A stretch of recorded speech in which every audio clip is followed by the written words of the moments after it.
কুতুবদিয়ার Ali Akbar del ইউনিয়নের ষাটপাড়া এলাকার বাসিন্দা ৫৫ বছর বয়সী মোস্তফা বেগম ১৯৯১ সালের ঘূর্ণিঝড় ও জলোচ্ছ্বাসে বসতভিটা হারানোর পর পার্শ্ববর্তী বেড়িবাঁধে ঝুপড়ি ঘরে তার বসবাস। কিন্তু গত কয়েকদিনের উচ্চ জোয়ারে বেড়িবাঁধ ভেঙে বিলীন তার শেষ আশ্রয়স্থলটিও।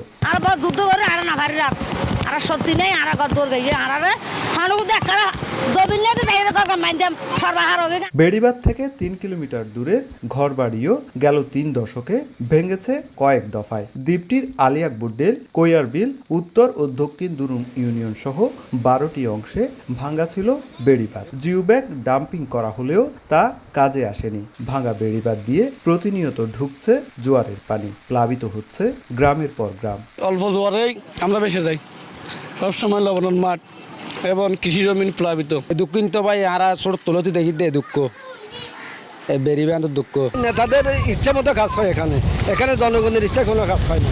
স্থানীয় জনপ্রতিনিধিদের অভিযোগ, গত ২ দশকে প্রতি বর্ষা মৌসুমে বাঁধ সংস্কারের নামে হয়েছে অনিয়ম, দুর্নীতি। পানি উন্নয়ন বোর্ড কুতুবদিয়ার অফিসের পিয়ন থেকে মন্ত্রণালয় পর্যন্ত তারা এক সুতোয় এক চেইনে গাঁথা। প্রত্যেকটা টেবিলে, প্রত্যেকটা পকেটে বাঘ যায়, না হলে কুতুবদিয়ার বেড়িবাঁধের আজকের এই অবস্থা হতো না।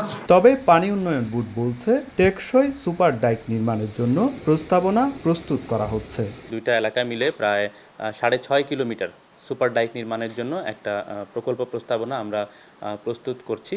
মানে খুব দ্রুত এটা সাবমিট করা হবে। ৪০ কিলোমিটার দীর্ঘ কুতুবদিয়ায় বেড়িবাঁধের ৬.৫ কিলোমিটার অংশ ক্ষতিগ্রস্ত, আর সম্প্রতি বিলীন আরও ৮০০ মিটার অংশ।